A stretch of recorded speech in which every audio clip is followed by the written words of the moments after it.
What's up, guys? It's Nico Swan, YouTube's one and only video jockey, and this is Video. Gaga.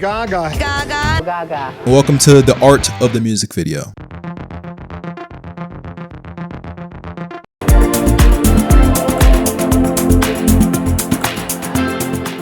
What makes a great music video? What makes it iconic? What makes it stand the test of time? First, what do most iconic music videos have? They usually stand on their own 2 feet as an art piece and aren't just some additive visualizer to the song. Hell, sometimes they can even supersede the song. Just look at this.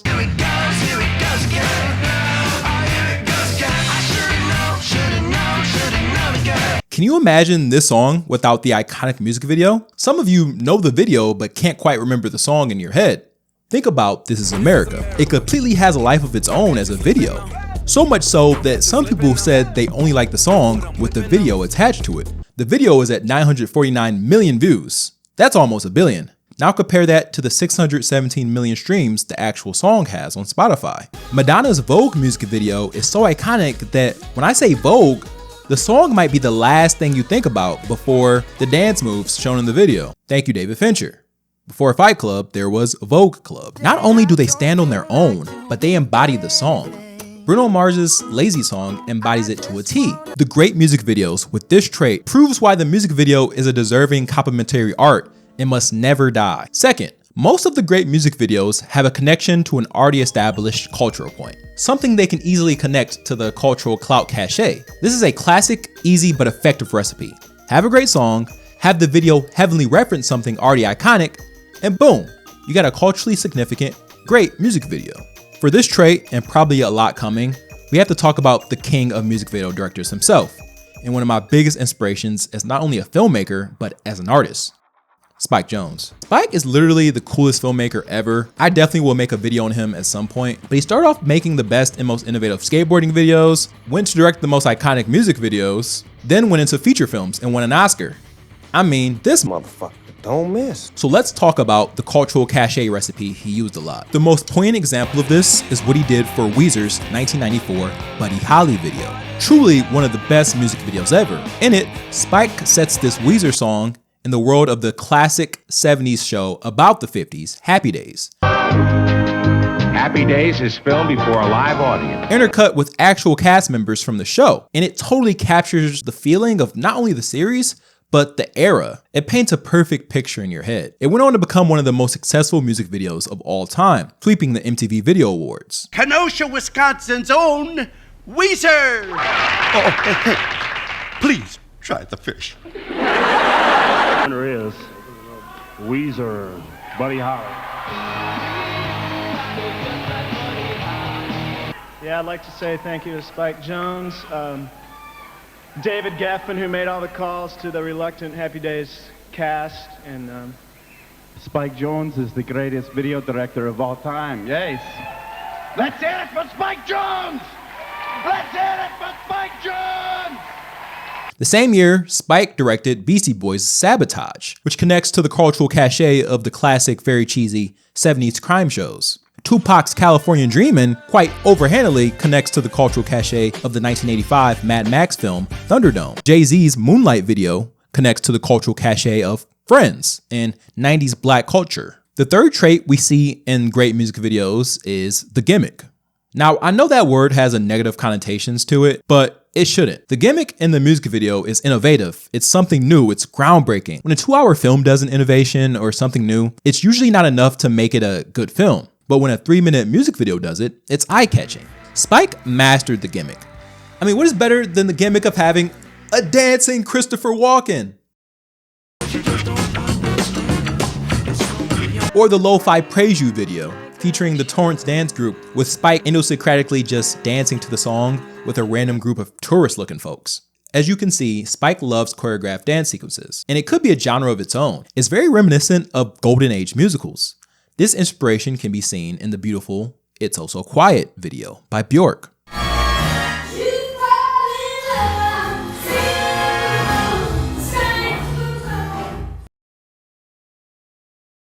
The punk band Sum 41's Make No Difference has the best gimmick of all time, with rapper DMX randomly crashing into the house party on a four-wheeler. No, he's not featured on the song. No, him and the band weren't friends. No, he wasn't a fan. He didn't even know who they were. It purely just rocks. It's myths of old. It fucks. Even the Here Goes Again video could go into the gimmick category. Never Gonna Give You Up was not a gimmick at the time of its release. It was just a run-of-the-mill 80s music video, and then the internet got a hold of it, and it somehow became the joke of the century. The Rick Roll is almost synonymous with YouTube. I remember many times clicking on a video titled something outrageous like Tony Hawk does a triple backflip, just to be greeted with this undescribably hilarious music video. I thought it was over, but I was Rick Rolled while trying to make my last video.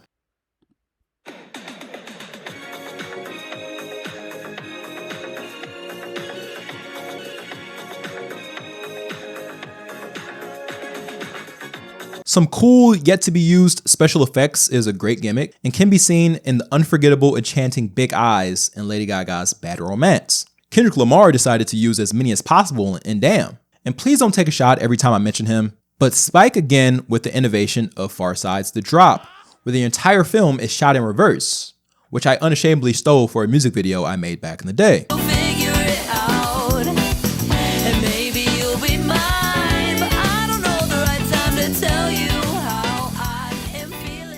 Maybe Drake doing these hilarious dances in Hotline Bling is a gimmick. If you were conscious in 2015, you know how infectious this was. It might have been one of the founders of memes as we know it. Around the same time, there was another gimmick that awakened something in me and had a young Nico Swan watching it 30 times in one day. And that video was Anaconda by Nicki Minaj. What was the gimmick, you ask? Great question. Now for the next trick. A lot of great music videos tell a story. Sometimes more abstractly, like we see in another Jones video, Biggie's Sky's the Limit. It abstractly tells the story of rags to riches of a life. All the actors played by children gives a bit of a sobering feeling as it was released after Biggie had passed away. In the song, Biggie recounts about being a poor child who couldn't afford any name brand clothes, so he would sew fake logos onto his threads, and then details becoming a successful rapper and being able to have the status that he longed for and worked hard for. The kids represent how limitless the future is when you're young, and it contrasts with the harsh realities of Biggie dying prematurely and not being able to enjoy the fruits of his labor.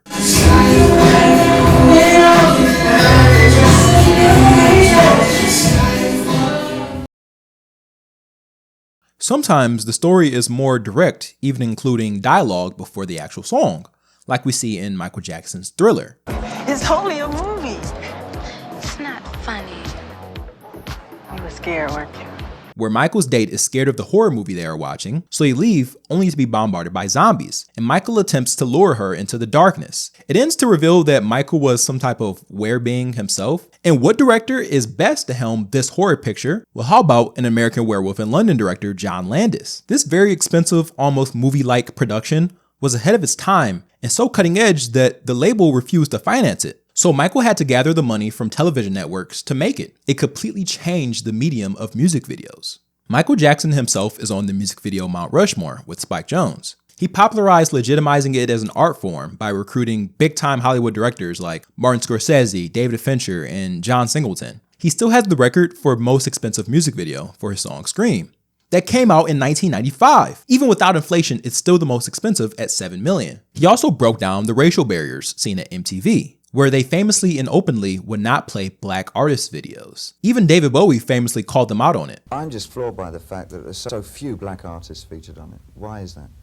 I think that we're trying to move in that direction. We want to play artists that seem to be doing music that fits into what we want to play for MTV. The company is thinking in terms of narrow casting. That's evident. So at this point in 1982, Michael had just released the highest selling album of all time, and it had critical success. He had been famous his whole life. And at the end of the day, it's all about money, right? And this guy would make you a crap ton. So surely that guy would break MTV's color barrier, right? No, MTV still wouldn't play Michael. The head of his label, Walter Yeshnikov, had to call MTV and courageously say, if you don't play Michael, I'm pulling everything we have at CBS Records. All our videos off the air, all your product. I'm not gonna give you any more videos. And I'm going to the public and tell them you don't want to play music by a f***ing black guy. The only place on TV you can see Thriller is here on MTV, and we are proud of it. And just like that, history was made and Billie Jean aired with a legend, Walter Yeshnikov. Michael Jackson is back in action with his new album, Thriller.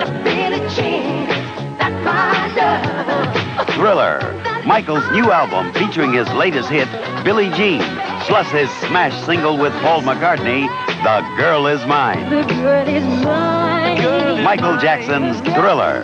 The excitement never lets up. Available at all Sam Goody stores for $6.99 LP, $7.49 tape. Aha's Take on Me tells the story of a comic book hero sweeping you off your feet for an escape. Johnny Cash's Hurt tells the story of a singer's life as he has entered old age. Everyone I know goes away in the end. And it also highlights how easy doing a video is when the song is very cinematic in nature. His song just paints a clear image in your head without needing the video. It's why we see the song work so well in movie trailers and even parody ones. Could find a way. Logan, you still have time.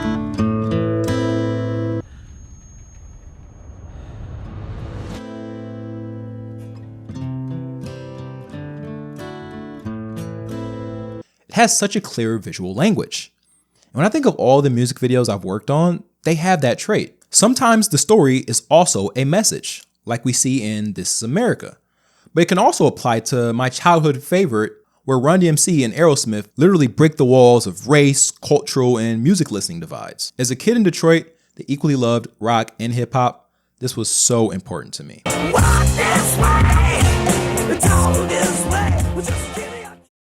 Sometimes a great music video has no real discernible cultural cachet, no gimmick, no story that one can really etch out. Sometimes the great music video just has cool ass visuals.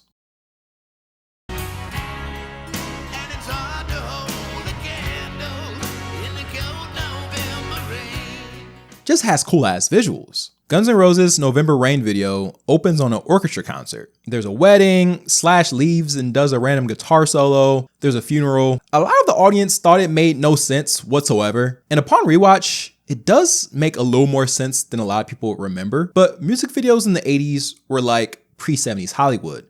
The storytelling was a little primitive, and all that being said, it's just pretty to look at. No deep analysis needed, just look at this. It rocks.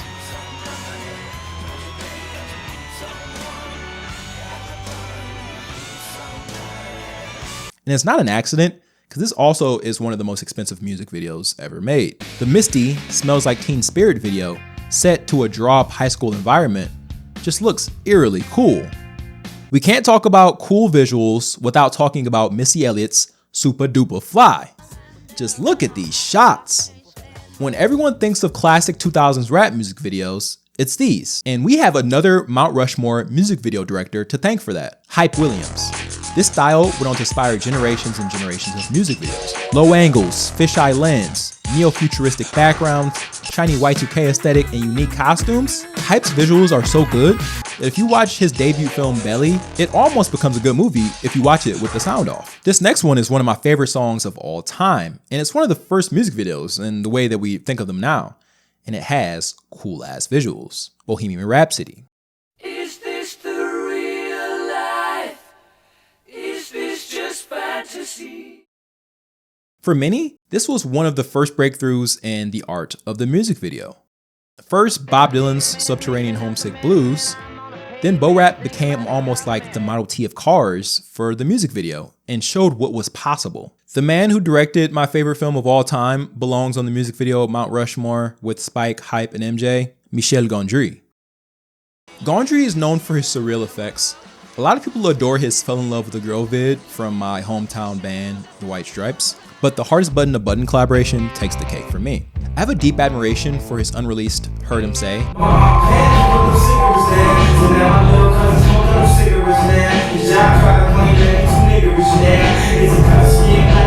by Kanye West. His creation perfectly embodies one of my favorite songs. Too bad Kanye West is known for scrapping music videos and reshooting them.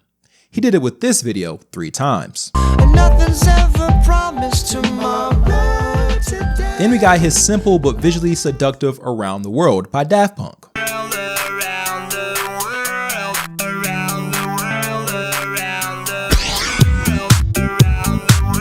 The lo-fi but creative Video Killed the Radio Star by the Buggles still holds up today in the song that creatively inspires the channel.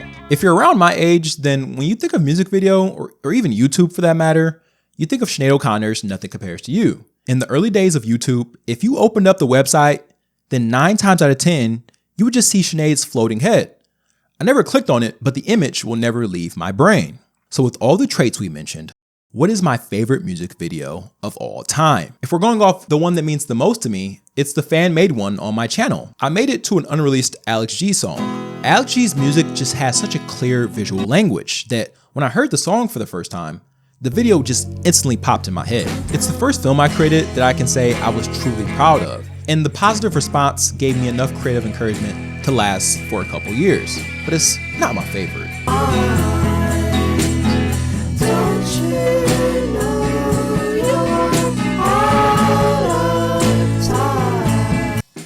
Let's see. If we're going off of what I watched the most, it would be my childhood favorite, Lady Gaga's Telephone.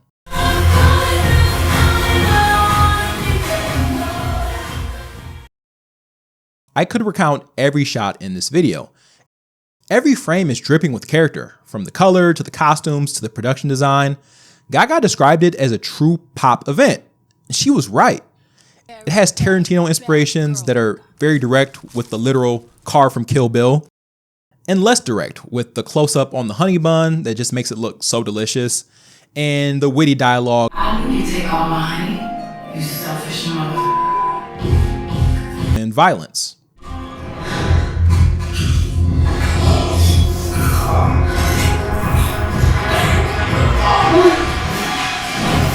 Ten-year-old allegedly straight me even took the time to remember the iconic dance, which I still know some of. Babies be like, goo goo gaga. Bitch, can you even recite all of Bad Romance? Do you even know the choreography to Telephone?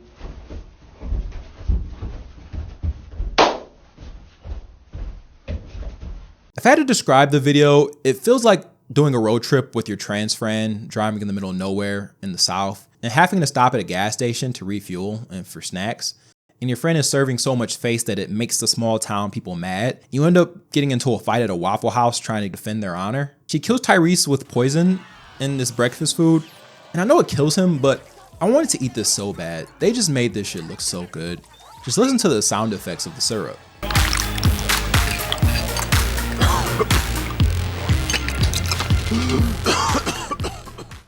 So that's why Lady Gaga's Telephone is my favorite music video of all time. Almost. Wait, almost? We can't end on an almost. Well, Smashing Pumpkins' Perfect is almost my favorite too.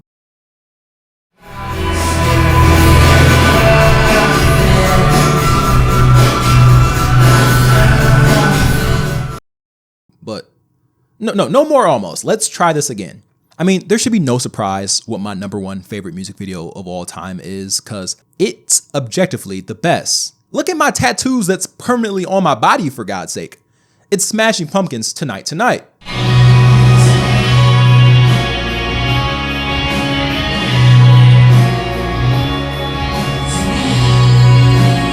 It has a lot of traits we mentioned. It not only lives on its own, but it enhances the song and contextualizes it. The escapist lyrics fit well with this escapist imagery. This cinematic song just feels like it was made for this video. Just listen to the opening and tell me it doesn't seem like these two don't just belong together.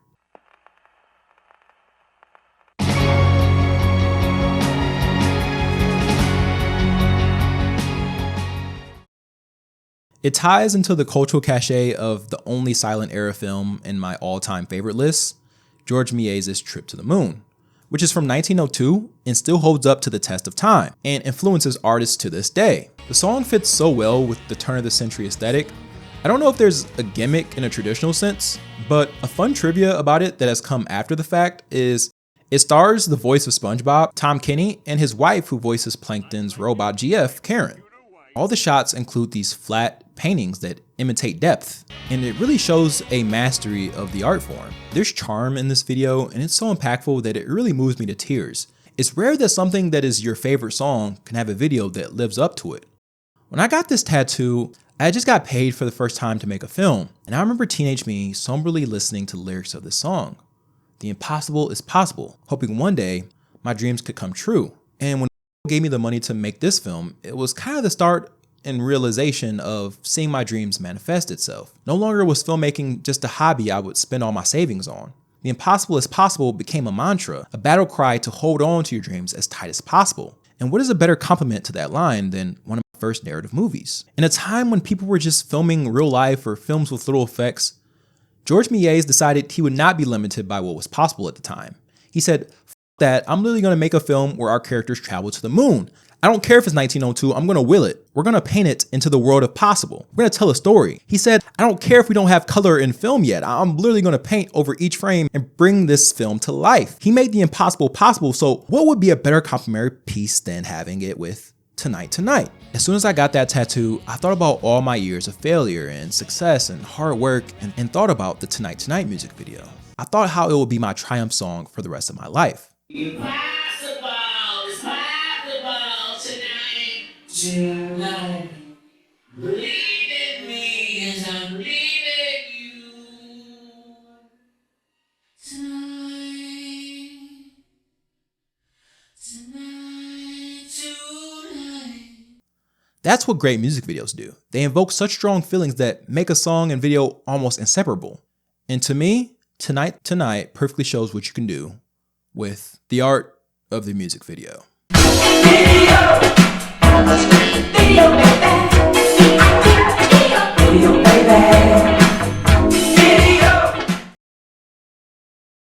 Thank you guys so much for watching, and subscribe so you can see next week's video. Yeah, thank you for watching. I was kind of scared of making like a non-purely film video, but I love commercials and music videos as like an art form as much as I love like film. So thank you for watching this and you know, hearing me out.